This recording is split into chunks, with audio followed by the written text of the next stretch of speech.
What's up, ladies and gentlemen? It is the Unfiltered Experience with yours truly, Christopher Rausch, and my amazing co-host, Scott Goyette. And we are here to provide you the opportunity to expand your mind and your opportunities, to increase your confidence, your self-awareness, to have a rocking, kick-ass life. We're here again once, live Friday, 5 p.m. Pacific Standard Time, 8 p.m. Eastern Standard Time. And both Scott and I are just chillaxing. What's going on, brother? I have not talked to you since the last time we did our show. And I appreciate you being here, and it does appear that I am black. Yeah, actually, you're frozen. I can. All I see is a slightly distorted Christopher Rausch, but the distortion slightly distorted Christopher Rausch. I know. I'm seeing it on my monitor right now, and it's fucking crazy. I don't understand what the hell is going on. I come back and my stuff is not working. So here's what I'm going to ask you to do, Chris. If you've got any emotion or anything that you want to express that you need it to be expressed manually, what I would ask you to do is type it into me, and I will act that out for you, if you don't mind. Let's see. Let's just try that. So there we are. No cam. I can see nothing, but I like it. You can see nothing. You can see nothing, but you like it. I just feels good. There we go. Let's try that. Come on now. It's like I come back from vacation and my shit's not working anymore. There you go. It's good enough. A little blurry, but we got some blurry Christopher Rausch. I like it. I like blurry Christopher Rausch. You like blur? There we go. Feels good.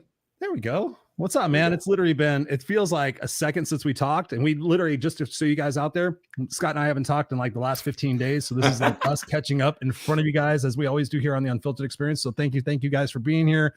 Appreciate you. We got Mary Kay in the house. She says, what's up? Hey, you huggables. We got Robert Broker in the house. He says, hey, Christopher and Scott. We got the brother Ron in the house. He says, a little slow, bro. LOL.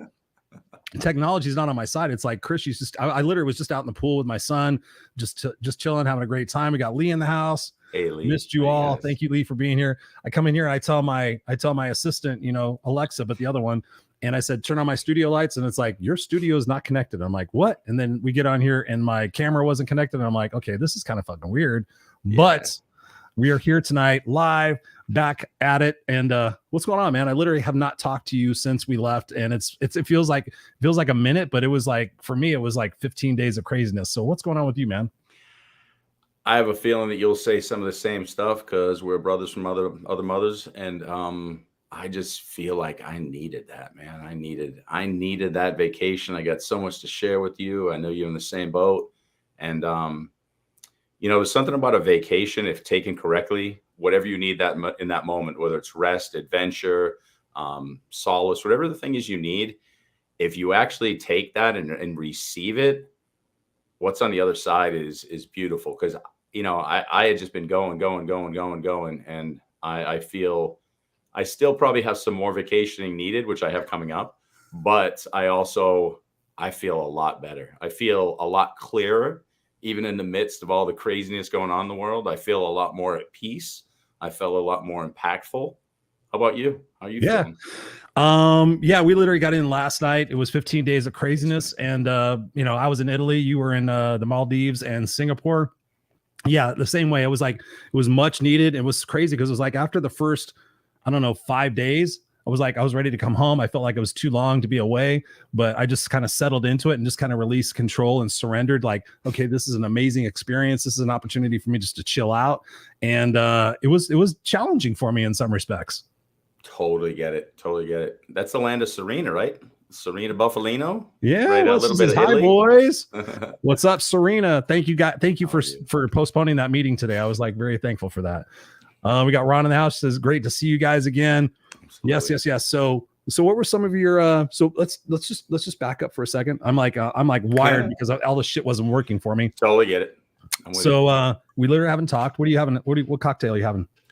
So we actually, the day we got back, we had some friends that we had been saying we were going to meet up with forever, and there's a club that we joined, a new rum place that's like 10 minutes out of town, and they've got a rum distillery. It's phenomenal. They just made a new one called Hidalgo, which is a very Caribbean, like an aged rum.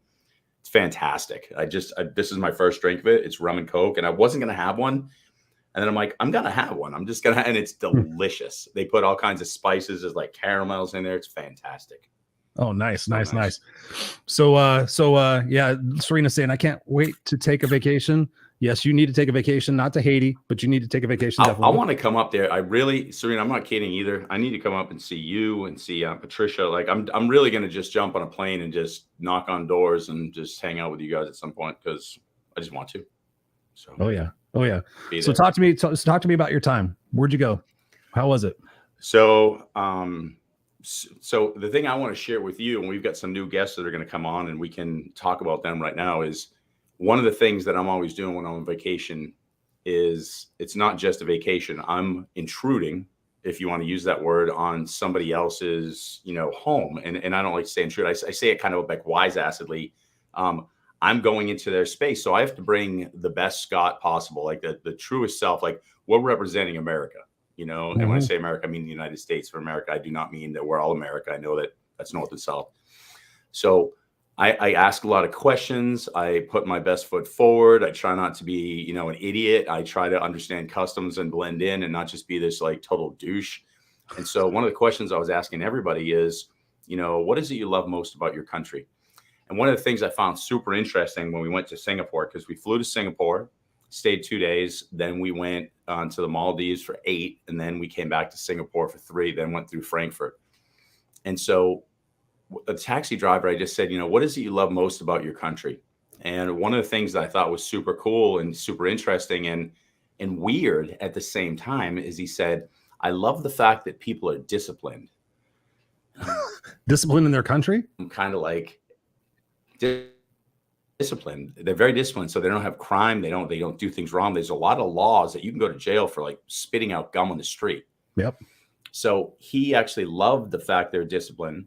I go there thinking that's the biggest weird thing there, but I wanted to sit with it. Like while I was there, I'm like, okay, so there's discipline here. So what's the byproduct? That there's a clean city. There's like zero crime. People are super kind.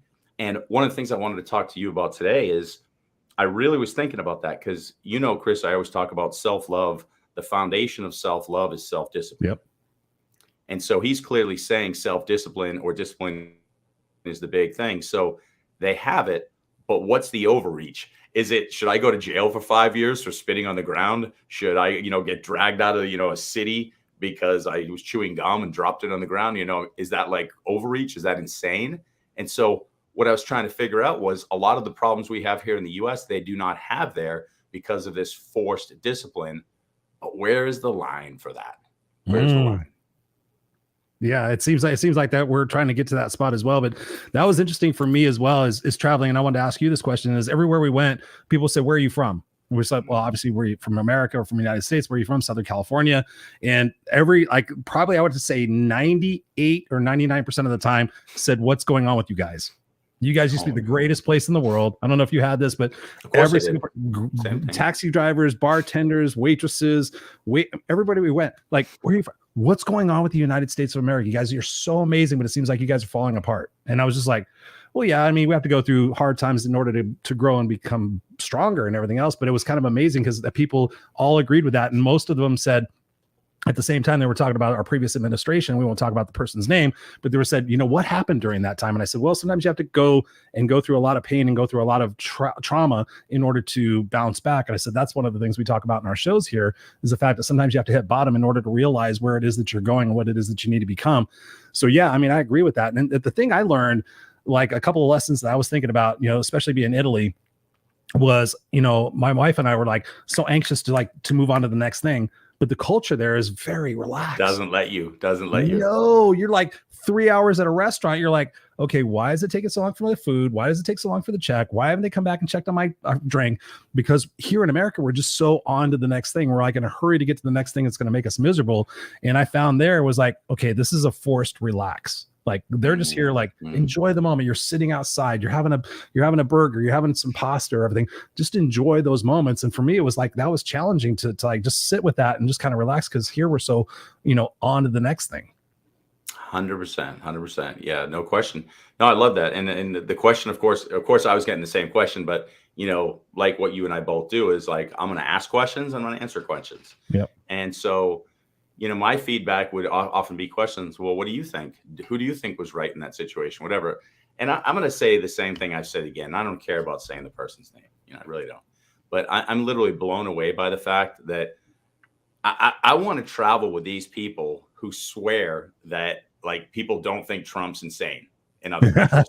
I just want to travel with these people because I literally see people, either they're regurgitating it from Fox or they go to these strange places where there's no humans and there's like 3 people who like Trump in other countries, because they're literally saying, what in the world were you guys thinking? Mm-hmm. What is going on? Are you guys done?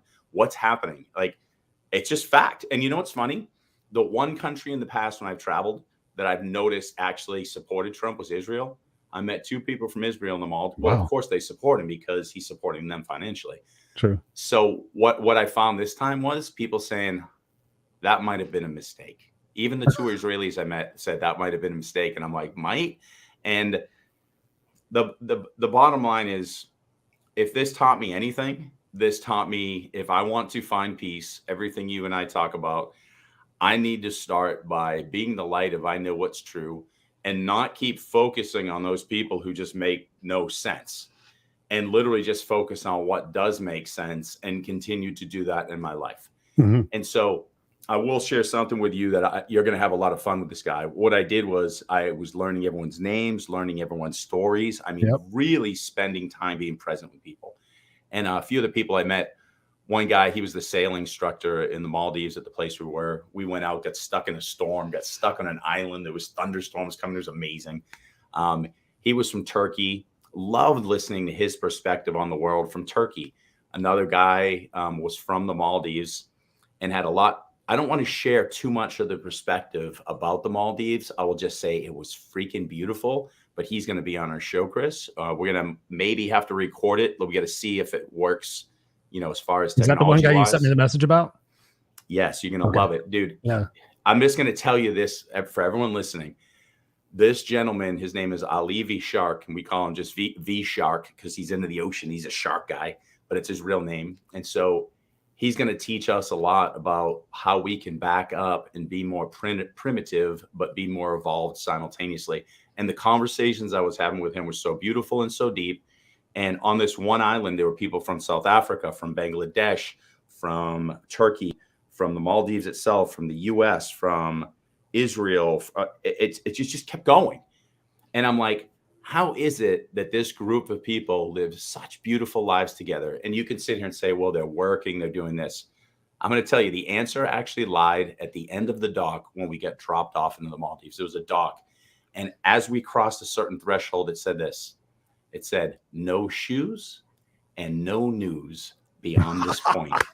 And I just picked, well, first of all, I already had my shoes off because that's who I am. So I was already covered. And then the no news, I'm like, boop, boop, boop. Okay. And by the time I got to the end of that dock, I was already clean of the news. And the conversations we're in-depth conversations about how to heal the world, starting with ourselves, regardless of the chaos. And I'm like, this is my island. These are my people. Right. I am home. And so I'm going to bring the Maldives back here through interviews with you. But it reminded me of what we need to be and how we need to change the world. It was effing awesome. Yeah. That's all I can say. You don't see a lot of greed, and you don't see a lot of ego, and you don't see a lot of pushiness in the fact of what it is that they're trying to explain. They're like, let everybody live and what they want to do. But at the same time, it's about peace. It's about the moments. It's about family. It's about community. It's about enjoying those particular moments. And that's the one thing that we learned the most. It was like, okay, just sit here and just enjoy this aspect of what's going on. There was no hatred. There was no this. There was no that. Everybody was just like super cool, like just chilling. Was there differences in different parts of Italy? Because like between the islands, because you guys are what, Firenze, Florence, like where are you guys? We started off in Venice, which was an amazing place. Sweet. It was a little hot and humid there, but super cool, super crowded. The thing that bugged me about Venice was the commercialization of what it had become. People say don't go there. People say like it's in Rome even has aspects of that depending where you are in Rome. It's like the commercialization, the tourist nature. It's like, it sucks. It sucks. Yeah. Yeah, I mean, walking down, you see Gucci and Coach and all this other shit. And I'm like, okay, now I feel like I'm in downtown Beverly Hills and I'm here trying to absorb what it is that you have going on. But everybody was just super nice and super gracious. And, we started off in Venice. Then we went to Florence, which is a beautiful place. Got to do the Eiffel Tower, got to do the walk on that. And everybody we met, everybody was super cool. It was funny. I got to tell you the story. The Leaning Tower of Pisa, you mean? Oh, yeah. Leaning Tower of Pisa. Yep, yeah, nice Eiffel Tower's in Paris. I saw the pictures. Oh, shit. Well, I knew what you meant. Yeah. So what was crazy was we were walking up and we had great drivers. We had great tour guides. We had one tour guide we couldn't really understand. I mean, it was very difficult to understand her when we went to the Colosseum. But it was funny. We walk out this morning and we're going to Pisa. We're going to go to Lucca. And the guy looks at me and goes, "You remind me of Dave Grohl." And I'm like, "Dude, you couldn't have given me a greater compliment." That's a good compliment. So great. And we found out he was a drummer for a band and we had a great time and just singing in the car, singing different songs, just having a great time. Barb sang, we were just sitting there having this conversation. The other part of that trip was, aside from walking up the Eiffel Tower, not fucking Eiffel Tower, the Tower of Pisa, now you got it in my brain. That was an experience. Because it's crazy because it's leaning. And it was just like, for me, when Barb, we were booking this trip, she's like, "What is it for you that you need to see?" And I said, "I need to see that because you see it on the movies, you see it on the TV, and you're like, does it really lean? Is it?" And you walk up there and you're like, "Holy fucking shit." And she tells us a story about how they had to re-cement it. And like 10 years ago, it was about to fall over. And so you go up it, and as you're going up it, I realize I'm going all over the place. As you're going up it, there's a certain point where it's easier and then it gets harder and then it gets easier and it gets harder. And we got all the way up to the top. And for me, my height fearness has like gotten worse as I've gotten older. So you get to this one spot and you're out there and they're like, "Okay, there's one more floor." And I'm like, "Okay, I'm good here." But then I was thinking about it in my mind and thinking about what we teach and what we coach on is the fact of overcoming our fears and going past that point where you feel uncomfortable. And I knew I was safe. It was the craziest thing, Scott. Cognitively, I knew I was safe. I knew I was fine. But like my body, the physiology of my body just felt, leaning and everything else, and like just felt weird. And I got to the other part and I'm like, "Okay, I'm good." And she went to the next part. And I sat there for a second. I'm like, what would I tell somebody if they were here? I would tell them to go to the top and experience it. So I went through this narrow little passageway. We went all the way up to the top, walked around. I took a video. I haven't posted the video yet, but literally my hand was shaking. I was in the center of the spot, but I just felt uncomfortable. But once I got up there, I was like, yeah, you got to go everywhere and experience those things. And when we got down to the bottom, it was great. But so the other part of the story was we went to Lucca after that. Beautiful small town, and we saw they had the walls around it where they barricaded it against the enemies and everything. And they told us the story about how they had the gunfire across from it to protect people from coming in and everything else. But here's the funny part, Scott. I got locked in a bathroom. I don't like closed spaces. I don't like heights. I went to the bathroom. I got to pee before we're gonna get back in the car and go back to Florence. And I go in the bathroom, turn the lock, do my business, pee, turn around, go to unlock the fucking bathroom. I'm in a square, like everything there is small. And I go to turn the key and the fucking lock won't open. And I'm like trying to like open it. I'm like, okay, if you just jiggle it, I'm like engineering, would not fucking open. As soon as it wouldn't open, I started freaking out. I was like, okay, I know I'm fine. I know I got plenty of air. There's no windows. There's no way out. It's a steel door. But as soon as I was locked in, I was like, holy shit. It was like this fear. So I'm pounding on the door. I'm like, anybody can come out there and help me. So this German couple were inside the bathroom. They walk outside and they tell my wife and the tour guide, like, "Is your husband in there?" And they're like, yeah. I'm like, well, we think he's locked in there. And so, but the craziness of my mind, what it did, it was like, okay, I got to get out of here. There's no way out of here. It's like it was so fucking weird. And then she came, we had to take the key out of the door and she wound up putting the key on the other side and we got out. But yeah, there was all sorts of crazy experiences. But the thing we learned is really about the historical factor of that they remain the people that they are throughout the years, even though they've had to fight and defend themselves over the years. But the culture and everything else was just so beautiful about the way they just enjoy those moments. So I love that. And I had a beautiful discussion with a friend of mine when I came home yesterday, and we were sitting in the coffee shop talking about this. We were talking about that we are a compilation of, like humans, are compilations of stories both before our existence, in our DNA and current since birth. So imagine a place like Italy, okay, where people have lived there and that's the culture. One of the things that we have an issue with in the US, or people have an issue, is that we don't have culture. We've started in the 1700s, realistically, many people came here later. So there's a very limited culture. we're bringing culture, and the beauty is the melting pot of that culture, but that's a melting pot of stories. So it can create maybe like discomfort. You know, one of the things I've been feeling is much of what you said. I would have done the same thing. I would have freaked out because I'm grounded in one point and then I'm not. I'm grounded and then I'm not. Yep. And so think of this. The beauty, like you're saying, the consistency, that consistency comes with the same stories. Now, those same stories can be a beautiful thing because those stories say, I am Italian. We eat together. We eat slow. We love family. We support one another. Great stories. But what about in our country right now, or in parts of the world where the stories are, they sound good on paper. We follow the Constitution. We support yesteryear. We should, you know, and then, well, that also brings blank. And I'm not trying to like sidestep like what you're saying. I'm really focusing on it. I think the fear in the bathroom is such a total metaphor of being boxed in that's what's happening worldwide right now. Yep, it's true. That's the beauty of traveling, like getting to get locked in there, to have that feeling. My friend said, he said, my next thing without question that I have to do, and it's interesting that you brought up the bathroom. He goes, you've done ayahuasca, you've done these journeys, you've trained to be a shaman. He's like going through all of them. I'm like, wow, I've done a lot of shit. And he goes, but you haven't done the 10-day silence meditation. I go, that wouldn't even be that big a deal. 10 days silent. No. But Chris, so he said it. And at first I go, oh, I'll definitely do that. And then he starts actually telling me about his experience, and he starts telling me where to go and what it's going to look like and feel like. And he's describing it. And suddenly I felt like I was locked in that room. Mm-hmm. And I started actually feeling fear, and I started feeling discomfort. And you know why? Because of exactly what I just said and what we're addressing right now. I'm going to have to go back to my story, what's true and what's not, that defines me as I am. I'm going to have to go back to every story that comes below the layer of this existence, this current existence, and truly heal. You know, we've done the breath work, we've done the ayahuasca, we've done all these things. But that's next level. And what you just said, it's funny you brought that up, because I'm literally thinking in my head, am I really ready for all the stories? Yeah. And are people in general ready for all the stories? And that's what I'm trying to figure out. You know, like Italy has a certain vibe, you know, we're the melting pot, finally looking at all the stories. Are we ready to look at those and truly heal and find a divine oneness? I fucking don't know, dude. You know, Mm-hmm. I'm trying to be a badass and be like cognitive and like be deep conscious. And some days I'm just tired, and that vacation is getting me more lucid, but it's also making me look at it. It's scary as shit. I mean, what do you think? Like that bathroom thing was right on point, because I drove home going, I can sit 10 days. No, I can't. Yes, I can. No, I can't. Yes, I can.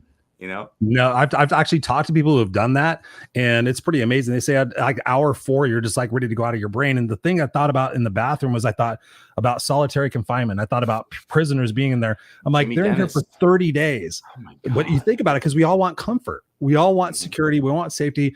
For me, it was like, and I did this. I was in there for about 10 minutes, and I thought, okay, could I survive in here for like a day? You know, if I had, but the limitations in our brain, the limitations of our mind, and the comfort of like, no, this is not comfort. I'm like, I was fine. I had plenty of oxygen. I had light and everything else. But the thought of being in there 10 minutes more was fucking driving me. Like, how can I get through the steel door? How can I can't break anything. I'm like, I am stuck here with my own thoughts. And I think that if we all did that, if we all just sat with it, and I was thinking about that for a minute, like what you're saying, Scott, was like, if we can all just sit with ourselves and be able to like, okay, I know deep breathing. I'm like, the first thing I started doing was breathing. And I knew I was fine, like cognitively, totally fine. There's people outside. It's not like I'm deserted, but emotionally, I felt trapped, and emotionally I felt like, okay, how can I deal with these things? And I think that what we're caught up here in the United States, especially, is we're caught up into the next thing that's going to bring us that validation and bring us that security and everything else. So to be able to sit with ourselves, especially like you're saying, doing a side, just go a day without saying something. I know I struggle with that. Not saying something, because I think we need to be heard and we need to be listened to. But at the same time, we need to stop and like just be good with ourselves. Like at the core component of who we are, just imagine if we could all sit in that room for 2 hours and be able to be sane. Yeah. And that's what I was thinking about it. Yeah. And what it's really, the truth is getting to know yourself. You know, we talk about, you know, man's search for meaning, and we talk about, you know, really finding the fact that you're a creator, and the top 5 regrets of the dying. On your deathbed, are you going to be satisfied with your existence? Well, 2 things there. You probably won't feel like you're the creator if you haven't truly created. And 2, you'll probably have some regrets because you didn't live life to the fullest for you. And here's the thing, the reason you don't live life for the fullest for you is because you don't know who you are. True. Because we, you, me, and most of us are scared to look deep. And here's the thing, I've done a shitload of inner work. You have. And I'm still scared. I'm being honest with you. Yeah. I will go do it and I'll pretend like, you know what it is? This is what I would have usually done in my life. I would have said, that doesn't scare me at all. I'm fine. I would have gone and done it and told some bullshit story how it was no big deal. It is a fucking big deal. This is 10 days in the darkness in a cell where someone feeds you and gives you instructions on what might happen for you to stay put and stay sane with the reality that you are the creator of this existence. So to rewind this and bring this back to the whole travel, what we're doing when we travel is we're stopping for a moment from the day-to-day noise.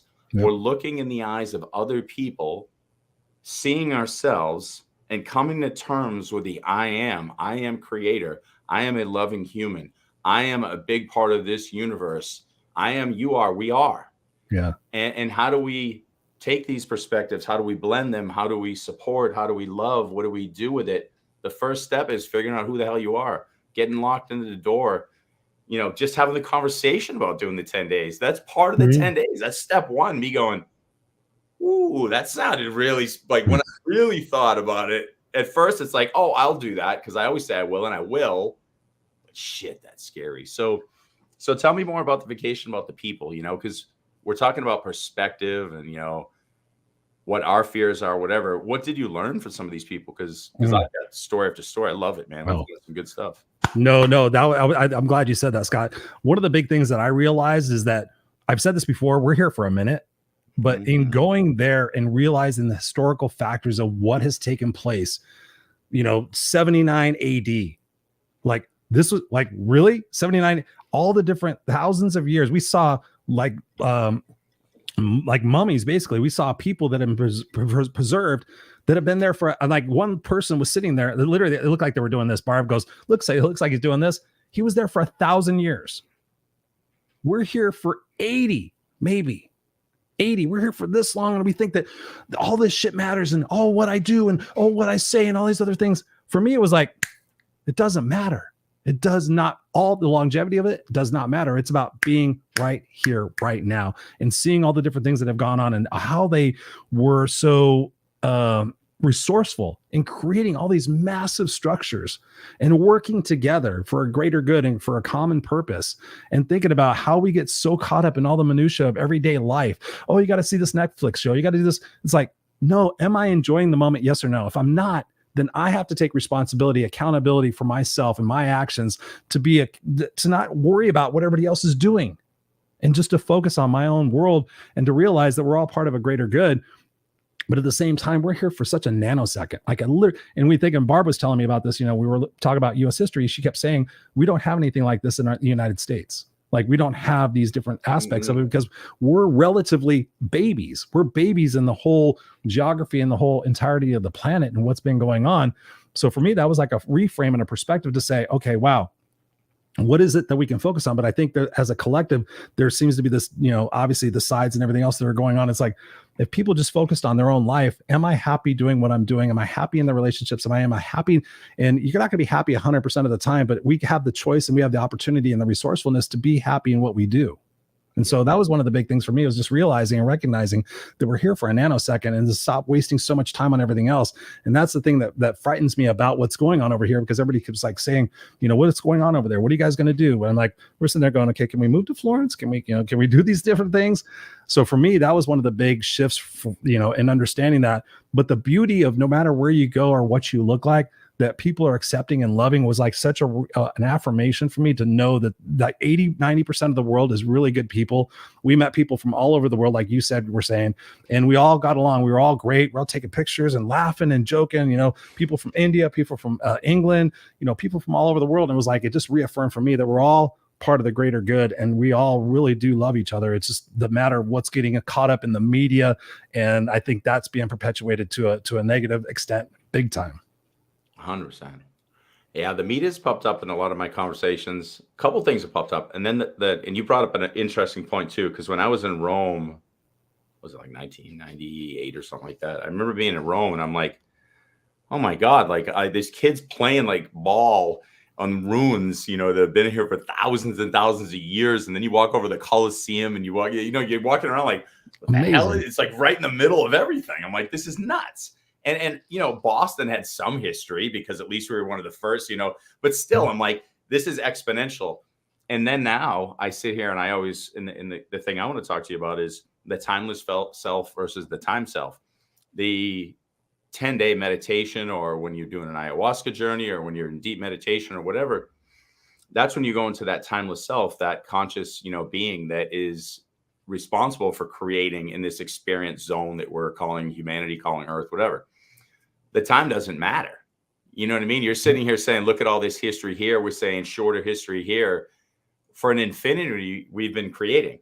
So this is just one painting on the blip of infinite paintings that we've created collectively.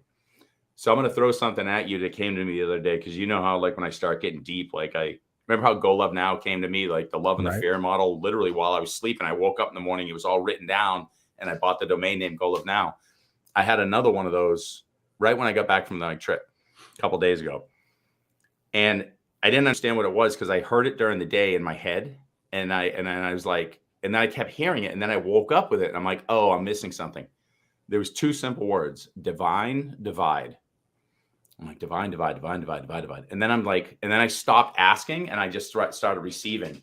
And I started visualizing the, hydrogen atom, splitting into helium and evolving. And we're sitting here resisting the organic divide. I don't know exactly what this means yet. I'm going to keep dialing into source and keep the conduit clean. But what I'm starting to realize is, continue to shine your light, align to those, which we always preach.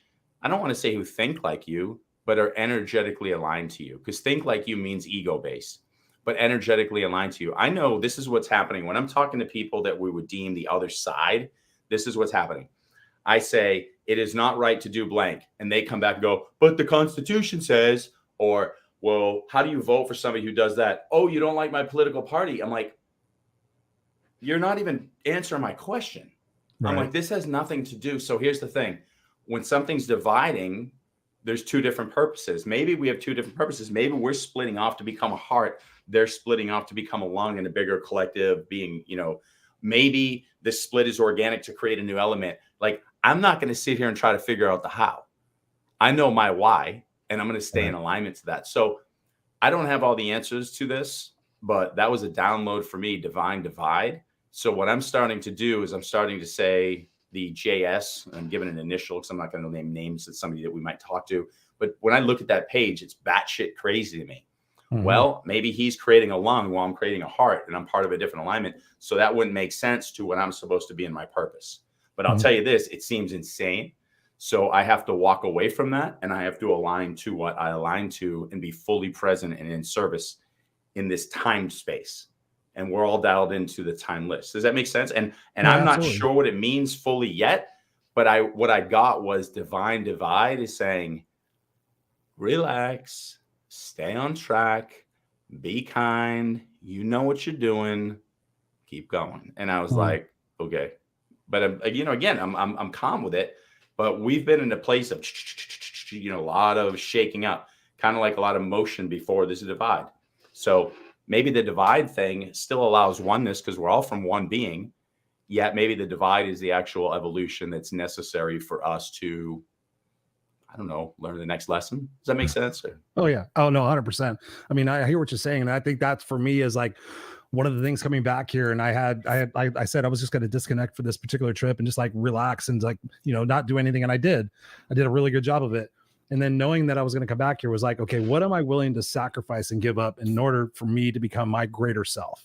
Like before, it's all about this and that and everything else. And seeing how the culture was and seeing how the people were actually ignited something in me to still be that flame, to still be that light for everybody else, and still to be that person. Because everywhere I went, I was like, I'm about, because people like looked at me and like, okay, you look like a tough guy and everything else. Are you a Trump supporter and everything else? I'm like, no, what? I'm not. But at the same time, I feel like I'm still like trying to hold both sides and like bring them together. Like, okay, we got to bring them together. I still got to be that bridge. But at the same time, when you think about how we learn the most usually when things fall apart. And when we've seen, the different historical factors of the different stories that we learned was pretty frightening. And that we know that history repeats itself. So in my mind, I'm like, am I willing to let go of me trying to be that light for every single person and try to bring, no matter what your religious beliefs are, political beliefs are, whatever it is, wherever it is you've come from, am I willing to let that go in order to let what happens needs to happen in order for us to get to that next spot? When you think about all the different ways, when I'm hearing, I can't recite it now, but, thinking about how Italy was attacked and all the different formations they had, Austrian, we went through a temporary museum that was set up for Auschwitz. And looking at all the different things that it went through and seeing literally I remember Barb loves this part. We went through what they call the Jewish ghetto, which was not a ghetto, but it was part of where the people went to. And there was these little little square gold things on the floor before the houses. And we asked the tour guide. We went on this unseen things of Rome, or I don't know. It was like things you don't normally see on a touristy shit. And so we were like keen on that. And we were like wondering what these little gold plaques were. And those were the gold plaques of the people that were Jewish that were taken to Germany, or to be part of that situation. And that some of the people had to leave some of the men had to leave by jumping from roof to roof. And it was like that honoring and going through that museum and seeing what happened. For me, I used to think 1942 was like decades ago. Obviously it's decades. I thought it was like millions of years ago. But then you're standing there and saying, okay, this was made in 79 AD. So 1942, they were checking you off because of what your nationality was. For me, that was horrifying, because I thought, okay, the 40s was like years ago. That was yesterday. And then thinking about what's going on right now with, the overturning of Roe v. Wade and what might be next. For me, that really like condensed that period of time into like yesterday. For me, it just condensed in yesterday, and it was like, it is yesterday. Wow, what is next? So for me, I think, really realizing that, yes, I'm going to still try to be that bridge for all the different people and all the different facets of it. But at the same time, recognizing I have to prepare my son that shit might get worse before it gets better. And maybe it's going to get better for his generation, because when we look back on historical factors, we know that history repeats itself, that maybe this is the thing that I need to be doing, is setting him up to be that bridge when he needs to be that bridge, or be that stronger person when those things go to shit. And maybe that's just a part of the reality that I cannot change, that needs to happen in order for us to learn. And some people need to learn the lessons the hard way. So I know people have asked you this question before, and I never put pressure on you because I like you and I never would tell you what to do, because I don't do that to people. But people have said, like, you're always trying to be a bridge, pick a side, because those who don't pick sides are complacent in whatever crime is being committed or whatever. So, here's a question for you. When you look at Auschwitz and you look at things, Hitler regarded or whatever, because I sat in Auschwitz, when I sit here and I look at the definition of fascism, and when I look at what's happening with somebody like Donald Trump, and it's clearly fascism. You can call it whatever you want, bullshit yourself. It's authoritarianism. It's that fascism. It's ridiculous. And when we sit here and we have people who might even be listening to this show, I'm at a point where I'm not going to sit here and just talk about this every day, because this isn't everything I'm going to talk about. But you're going to know my view. And if you look at my Facebook page, you know my view. I'm utterly disgusted in people who could still potentially support Trump. It just blows my mind. And because it's nothing to do with politics. This is, first and foremost, I'm going to look at a human. I'm going to look at their energy. Okay. Chris, you and I look different, whatever. I love you to death. Like I jump out and meet you in California. I'm sure if I met Barb in person, met Serena in person, any of these people in person, I'm going to give them a huge hug, because I can see who they are energetically, and I'm going to support them. There's people you've watched over time, me literally get rid of Facebook friends who are friends because their energy is off. And I'm going to be honest with you, it's off. And they think they're in some sort of alignment. And I'm going to fully disagree with that. And I'm not going to participate with that, because that's exactly, I sat in Auschwitz. I watched what happened. If your alignment is in any space supporting something that's fascist, that could essentially turn around and take away the power of an individual tribe because of differences, then you're on my radar. I'm against you. And I'm being honest with you. I'm tired of stepping back. I'm not going to be an asshole. I'm going to be the light. I'm going to not tell you what to do, but you're going to hear my opinion. If you don't like it and I choose not to answer you because you're asking this question when we're talking about this conversation, so be it. But you're definitely going to know where I stand. And I'm always going to support the little guy. And I'm always going to support that person who's being hurt because of something they can't even control. I'm tired of it. I know the world's tired of it.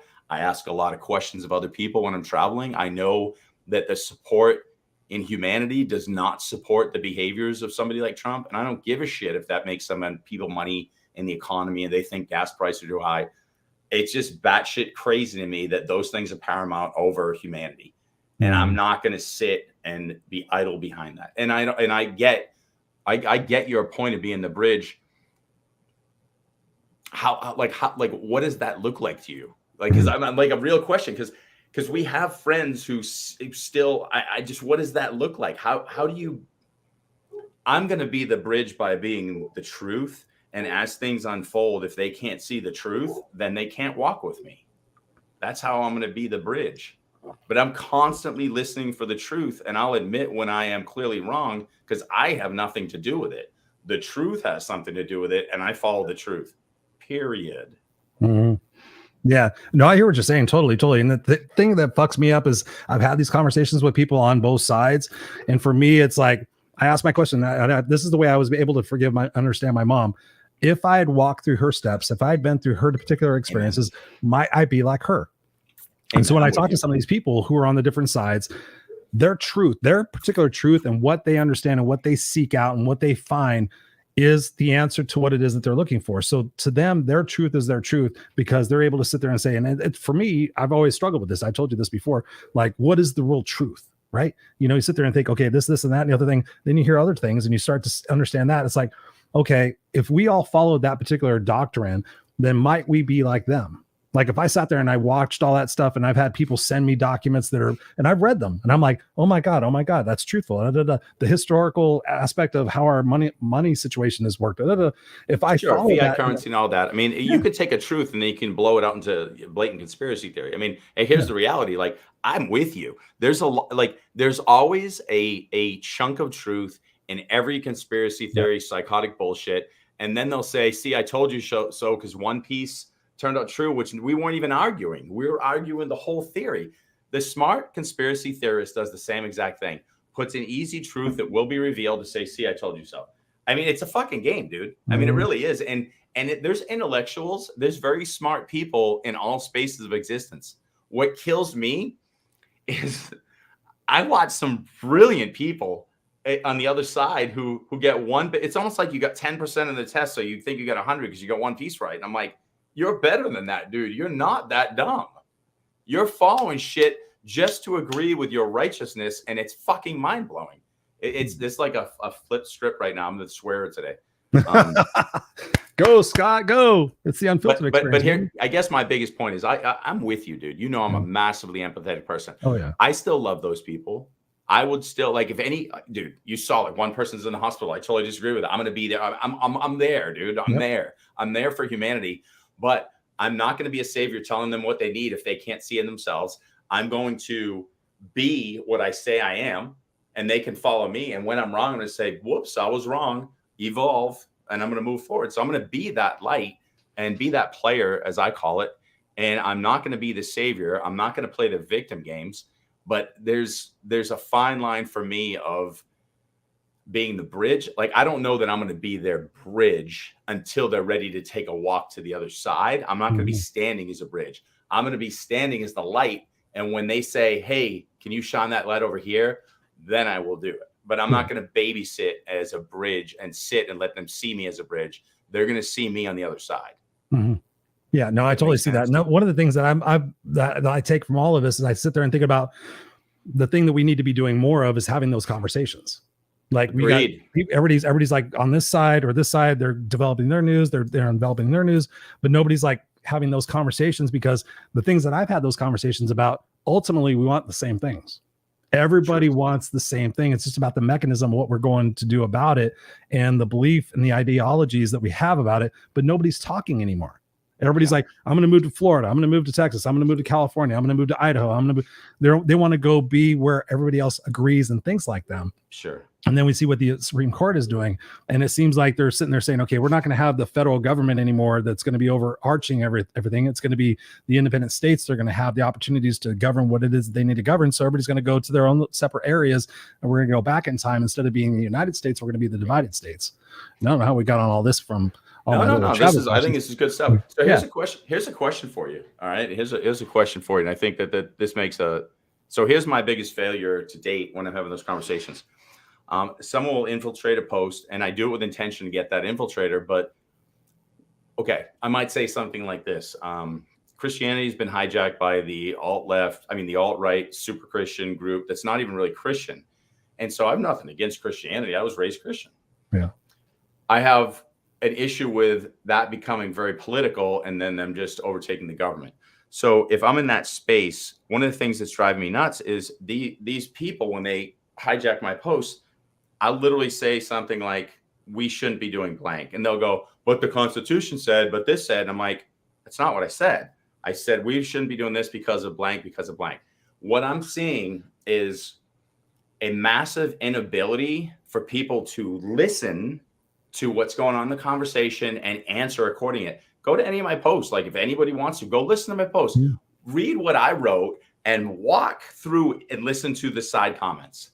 It's literally insane. I'm like, I mean, I'm a pretty clear. I'm going to say, hey, Chris, do you think that blank should occur? And you're going to say yes or no, not, but the Constitution. I didn't ask that. All right. Do you think that, and that's what happens. They go off on tangents to just say they're right. So here's my question to you. What do we need to do to bring this conversation back to here? Because, and this is my problem too. My level of tolerance with these conversations, when I ask a question, you try to run the other way, is zero right now.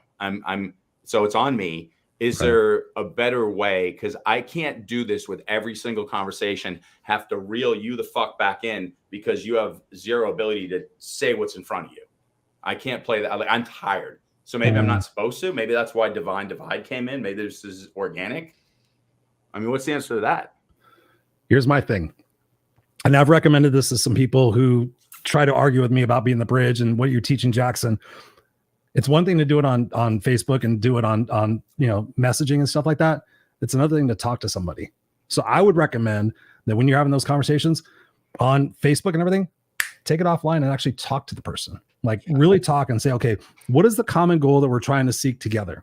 Like we're trying to find safety, security, opportunity, all these different. Okay, great so advice. Let me understand where you're coming from, because everybody gets all like this. I cite this and cite this and cite this. I deal with it all the time, and I've challenged people all the time. I'm not sure if she's still watching, but they don't want to do it. They don't. I don't want to talk to that person. I've invited people on our show. Like if you disagree with X side, I will welcome you on the show to have the conversation, to listen and actually talk to people versus. Sure. Because everybody wants to do this. We're the same there. So we're the same there with some exceptions. Right. So for There's me, a few it's exceptions. like talk to the people. I was in the back of a taxi cab on the way back from Chicago with somebody, and they were just go. And I asked them like 3 questions. And I know if I would have done that on here, they would have been like, and I asked them 3 questions. And they're like, well, fuck, dude. And I'm like, yeah. That's the thing we need to stop. We need to stop and say, listen, I understand what you're saying. I understand you're saying this, this, and this. I understand that you're getting your news from this, this, and this. However, what would it feel like? What would it look like if we just got to meet in the middle? How can we meet in the middle? Because everybody's like, okay, it's my side or what, this thing from my mom. The thing I learned from my mom was like happy versus right. She always had to be right. She always had to be right. Everybody has to be right because they feel validation. They feel like, okay, I'm the one that's victorious, but there is no right. It's like, how can we have this conversation? Like back in the old days where we used to talk over the dinner table and sit there and say, okay, what's the bridge that we can do? Because people aren't doing that. They're going to their, I watched somebody the other day, like I moved to Florida because everybody agrees with me. So I think it's more about breaking down that barrier to say, okay, listen, I see your point. Would you be willing to have a conversation with me for 20 minutes on the phone? And if that person says no, then obviously you know that they're stuck. But if that person says, yeah, how can we find that? Because when we start having those conversations, then we're able to see a little bit more perspective. So explain to me where you come from. Like I tell my wife, like if I grew up in Michigan And all my life, and I grew up a hunter and all these different things. I grew up, believing these things and Might I be like them? Yeah. Might I be like dug in because everybody's digging in? Everybody's like, I'm right, you're wrong, you're right, wrong, right, wrong, right, wrong, right, wrong. What about the area that says, okay, we're actually both saying the same thing. We're just saying it in different ways. How can we sit there and be the bridge for everybody else to say, you know what? Listen, hey, why don't you stop saying that? Why don't you have a conversation with somebody? I don't have a conversation with somebody. Okay, you're part of the problem, not part of the solution. How can we do that? And that's what I'm trying to do. Yeah, no, I hear you. And this is one of those hard. places. It's hard. Trust me. I mean, I listened to 45 minutes of blah, blah, blah, blah, blah, and I just asked him 3 questions. And he was like, well, fuck. So I guess this is a discernment thing because okay, this comes back to, you're so I'm just going to flip this back to you and I, like what we talk about a lot is moments. Sure. So if my moments are the most important and my most critical thing I need to do is be good to those right around me to really teach and be part of the development of that, which is right around me. So I've got to focus there first. So when I'm sending something off into Facebook land, or I'm sending off an Instagram world or Twitter or here, I'm putting this out there as plant seed planters. I'm planting. So yep. I'm going to be honest with you. I'm not taking 45 minutes with anybody from this and doing this right now. I'm just not, because I have 45 minutes way more well spent that I already know the input that it's going to create. So I'm not going to do it, but that's a choice. So what I want people to do is figure out where's the value, because anybody who's coming into my posts, I shouldn't say that. Anybody who's currently coming into my posts that I've seen, I know those people enough who they are, and they're coming in to be belligerent because their heels are so deeply in that I don't know that I have the capacity to make a difference in 40 minutes, and I'm not willing to.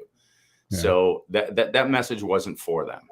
That message wasn't even for them. When I'm sending stuff out, if you can't even have a conversation, answer what's in front of you, I'm not going to sit here and be your teacher for free. But would they be different if they talk to you? Would they be different if they actually talk to you on the phone? Well, the reason I know the answer is most of these people have talked to me in person before. Yeah. Okay. Like the people who are coming in are people from my hometown. They're people from like way back when who do know me. So I've had conversations about bringing Golub now into schools. I've had conversations with them when I show up at home and I see them at a steak restaurant when I pop in. They're so into their own. It's kind of like this. The one teacher that comes into the school and gives the kid good information, and then they go back home and their parents say, that's bullshit. You don't need any of that. There's so much echo that me coming in with anything is just, they're going to go back and get validation the minute we get off the phone. So I'm not willing to invest that time in them unless I see some change. I'm a smart enough guy to look at their verbiage and see what they're trying to get. And they're doing what your mom's doing. They're begging to be right. They're playing fucking literally games out of debate class from high school. I can look at their technique. I see what they're doing. Great job, dude. You spun the fucking thing around. Where does that come from? Where does that come from? Does that come from insecurity or confidence? That is coming from them. So for me, no, I think what they're literally trying to do. Confidence. I think it's an insecurity thing. Yeah. So I could sit here and do a full psychoanalysis on 2 of these people, and you would get the whole thing, and it would be fun if they ever listen to the show because I know who they are. I don't want to give there's things that happen in their life that I could say right now, but I don't want to say who they are by saying those things in case they ever listen, because I like them. I like them as humans, but I'm not going to babysit you because you've gone down a certain space in the road. They're literally asking me to do what you're saying. They're saying, prove me wrong. And I'm like, I'm not going to sit here and coach you for free. You're welcome to take my class. I will gladly sit with you, but I'm not going to do this for free and babysit you and teach you shit that you can't see. I'm not going to do that. I will put information out. You can argue with me. I'm not going to run down your rabbit holes with you. If you can't see it, I guess what I'm saying is we probably are having the conversation without, I bet you there's a reason they're still on my threads. They're going, shit, I'm interested in this. Right. They're there for a reason. Invite them on the show to have a conversation. I'm cool with that. Yeah. I'll do that. Like instead of proving wrong, how can we, that's the thing. I'm like, how can we find that middle ground? How can we find that middle ground? And I'm very polite. I'm not going to be a douche to them. I'm going to be super cool. Like, no, I'm cool with that. And honestly, these people I'm talking about, these 2 in particular, I like them. I think they're great people. I think where they moved after high school, what parts of, they went to New Hampshire, they got out of town. You know what I mean?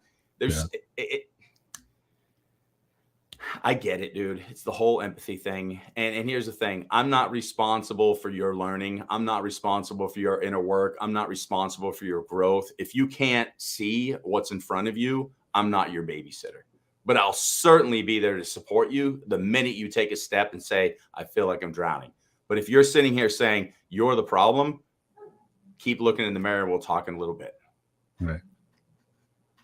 It's amazing how we went from Italy to Maldives to. Let's go back to Italy. Let's go back to Italy. Yeah. I just got to say, packing cubes rock. Yeah. My wife's addicted. So actually bringing it all back to that. I mean, you guys just did Plane Travel Crazy, or yeah. Just plain crazy. Just plain crazy. I mean, what things would you say to people who are willing to travel? And then one thing I wanted to tell everybody tonight is that we weren't coming on the show tonight to brag about everything that we've done and all these different things. We were gone, all this other stuff.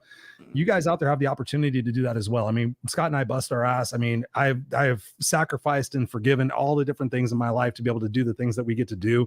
What types of things would you suggest to people right now thinking about going out there and broadening their horizons and expanding their opportunities from where they're at today, even if they can't leave the United States? I'll give you like 2 or 3 things. First and foremost, you want to travel like Chris and I just did. I mean, I'm not a rich person. I mean, I'm very privileged and I've worked my butt off to get to a space where I can do these things, but it's not like I'm throwing 10 grand down to jump on a plane and fly to this place and this place. Like, we're very creative. Yeah, so you're smart. Very creative. You know, like my wife said years ago, she goes, I got my yoga instructor, certification. I'd love to travel and be an instructor elsewhere. So I said, start calling different places in different countries and just say, hey, I'm a yoga instructor and I want to hold retreats there. She goes, well, what should I say? So I literally gave her a script, and now we hold yoga retreats around the world because she just called places. Because here's the deal. If you're part of the solution to create retreats, and there's a problem and you're part of the solution, what happens? You're going to succeed. It's just people go, yeah, but I'm not good enough, or I can't. And suddenly you hear a story later about somebody did and go, I could have done that. Stop. Yeah. I could have done that. Just shut the fuck up and do it. We made the phone calls. We do retreats around the world. We're going to Tanzania in February. We've been to Guatemala. We've been to Bali. We go to Costa Rica. We go over the world. You know why? Because we ask. We say, could we come here? Could we do this? We have partnerships with airlines. We have ways to get first class for next to nothing. None of this is by accident. This is by design. So to answer your question, you want to travel around the world? I mean, Chris, go back to the day my wife and I met. We met, and a month later we said, let's travel around the United States. So we're going to start as 2 children who are 24 and 25, or 23 and 25 years old, 2 children. And I said, let's travel around the country, because all my friends said they would do it and they didn't. And she goes, okay, well, what do we do? I go, let's buy an RV. You jumped. We jumped. We looked in what was called the Penny Saver, which was Craigslist at the time. Yep. There was one RV for sale for $8,000. That was out of our range by probably $5,000, which is crazy. This is back in, this is way back when.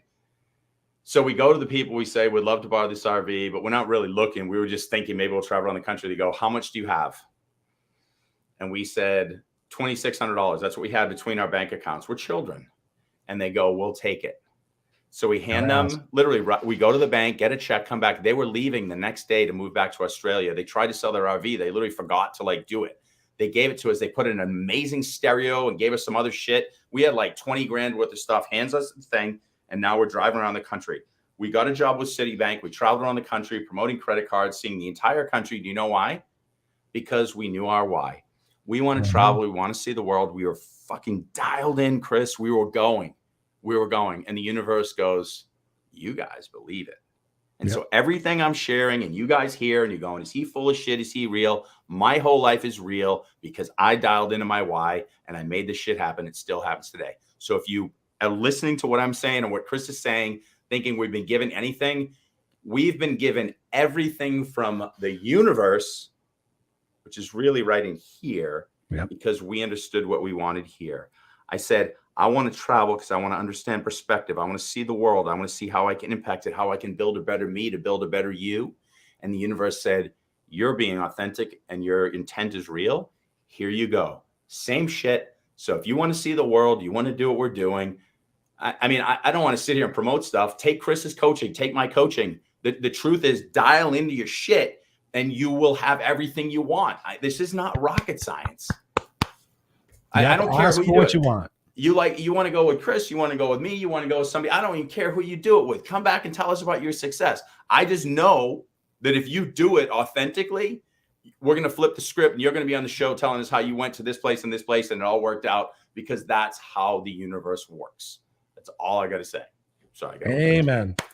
Amen. The great Sally Anderson, who we both know, my great coach, she said, Chris, you got to ask. You got to ask. That's what we got to do, ladies and gentlemen. We got to ask. So thank you guys for being here. We saw what Ronald Krieger is on from YouTube. He goes, I like that, Scott. Don't be afraid to ask and then accept the gifts from the universe. Absolutely, 100%. Andrea says, so true. Thank you for being here, Andrea. Darlene says, I'm ready for an RV. Absolutely. Robert saying, ask the bridge for your dreams to become your destiny. 100%. You guys have all been beautiful. We're going to go back here. Mary Kay says, great idea, Christopher, and offline one-on-one to understand each other. 100%. We got Andrea says, so good, Scott. Be the light. Thank you, Andrew. 100%. There's truth. There's humanity. Amen. Yes. You guys are all beautiful people. Thank you guys for being here. Got Serena saying, yes, traveling is a wake-up call for ourselves. We learn and grow in so many different ways. It's 100%. Robert says here, that being said, I'm grateful for the nicotine in my vape right now. We won't even talk about the I'm not sure if she's watching, but we won't even talk about the breakdown situation that I got to see when my wife left her vape pen inside the back of a taxi cab. Oh yeah, it was lots of fun. Mary Kay says, I've been scared of the deep within and ran from it under the guise of transformation in the past. So thank you guys for being here. Man, Scott, it's been a great conversation. I love you. I appreciate you. We're going to be back here next week. Go out there and be brilliant, guys. Go out there and be unfiltered. Don't forget to go to the unfilteredexperience.com, www.theunfilteredexperience.com. We love you guys. We'll be back here next week. Appreciate you guys. Go out there and have an amazing weekend. Go out there and enjoy yourselves. Go out there and enjoy the moments and know what your why is. And go out there and be a part of the solution, not part of the problem. We love you. We'll see you next week. Peace. Amen. Love you all.